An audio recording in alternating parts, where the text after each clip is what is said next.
Welcome to easy lazy women. அப்புறம் எல்லாரும் எப்படி இருக்கீங்க? அல்ஹம்துலில்லாஹ் நல்லா இருப்பீங்கன்னு நினைக்கிறேன்.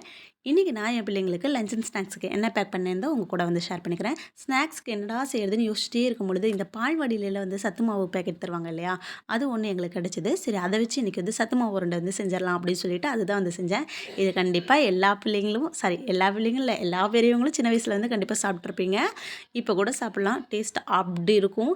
இது செய்யறதுக்கு தேவையான அளவு மாவு எடுத்துகிட்டு நல்லா சுடுதண்ணி வந்து ஊற்றிட்டோம் அப்படின்னா அவ்வளோதான். இந்த ஸ்நாக்ஸ் வந்து ரெடி ஆயிரும். இது நல்லா வந்து சூடாறுனதுக்கு அப்புறமேட்டுக்கு நல்லா சப்பாத்தி மாவு மாதிரி பிசைஞ்சிட்டு குட்டி குட்டி உருண்டைகளா வந்து உருட்டி வந்து எடுத்துக்கலாம். இதை விட ஈஸியான அது மாதிரி ஆரோக்கியமான ஒரு சிற்றுண்டி எங்கேயுமே கிடைக்காதுன்னு நினைக்கிறேன். பிடிச்சிருந்துச்சு அப்படின்னா ஒரு லைக் பண்ணிக்கோங்க. ஓகே. இதெல்லாம் வந்து எடுத்து வச்சதுக்கப்புறம் நம்ம ஸ்நாக்ஸ் பாக்ஸில் வந்து அரேஞ்ச் பண்ணி வந்து வச்சிடலாம். இது மட்டும் நீங்கள் வச்சு கொடுத்துட்டீங்க அப்படின்னா கண்டிப்பாக பிள்ளைங்க ஈவினிங் வந்து எனக்கு இன்னும் அது வேணும் அப்படின்னு வந்து கேட்பாங்க. கண்டிப்பாக இது கிடைச்சிது அப்படின்னா ட்ரை பண்ணி பாருங்கள். இல்லைன்னா வீட்லேயே கூட செஞ்சிடலாம். அதெல்லாம் வந்து ஃப்யூச்சரில் பார்க்கலாம் வீடியோஸில். ஓகே. அப்புறம் இன்றைக்கி பொரியல் பார்த்திங்க அப்படின்னா உருளைக்கிழங்கு பொரியல் பண்ணியிருக்கேன். இந்த உருளைக்கிழங்கு பொரியல் சின்னவங்கலேருந்து பெரியவங்க வரைக்கும் எல்லாத்துக்குமே டாப் நாச் அவ்வளோ பிடிக்கும்.